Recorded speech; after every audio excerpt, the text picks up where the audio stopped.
Le pack connecté, si je devais te donner une définition un peu universelle, c'est à l'initiative ou non de la marque, le pack est devenu un vecteur digitalisé d'information.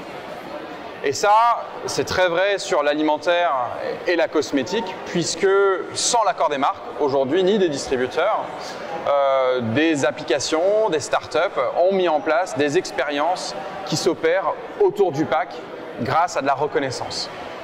Et c'est factuel aujourd'hui, c'est un usage qui est déployé et qui est adopté par des millions de consommateurs. Donc il faut pouvoir comprendre pourquoi il y a cet usage qui s'est mis en place, pourquoi le pack s'est connecté, et d'essayer d'anticiper et de répondre au mieux aux besoins et aux interrogations des consommateurs.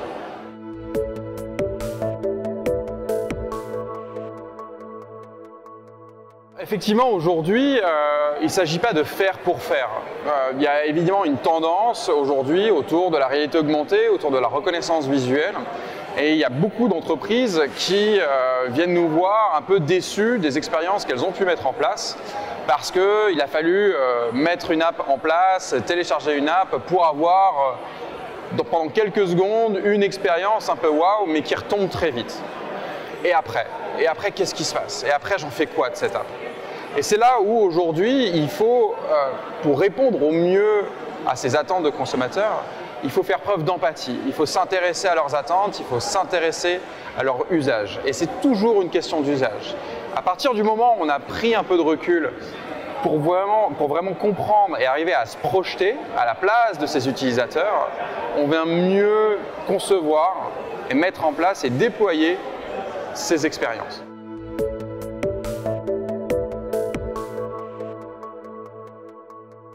Ce qui s'est passé avec Paco Rabanne, on est venu nous voir pour proposer une expérience d'interaction avec un échantillon de parfum.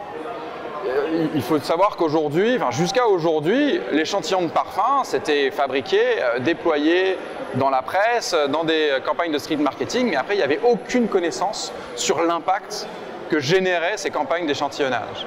Et au même moment, l'utilisateur, le consommateur, on lui tend un échantillon de parfum dans la main et à part découvrir la fragrance, on ne connaît rien autour de l'univers du parfum.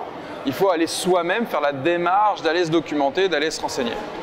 Ce qu'on a voulu proposer, c'était une expérience autour de l'instantanéité, le moment présent, le tout de suite maintenant, autour de cet échantillon.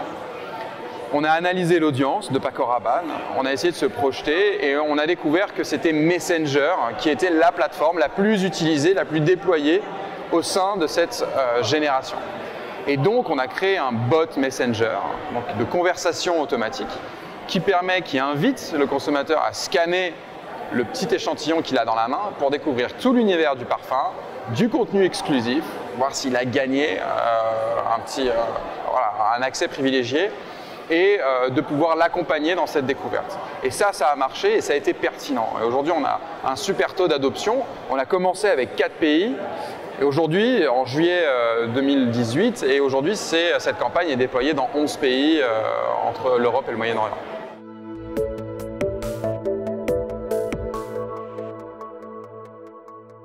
Aujourd'hui, il y a une captation des interactions, donc c'est toujours évidemment en accord avec les directives de la RGPD, mais on peut capter des interactions, ce qu'on appelle du clickstream, et pour connaître les points d'intérêt des utilisateurs, pour au mieux répondre à ces points d'intérêt dans le futur et s'y concentrer.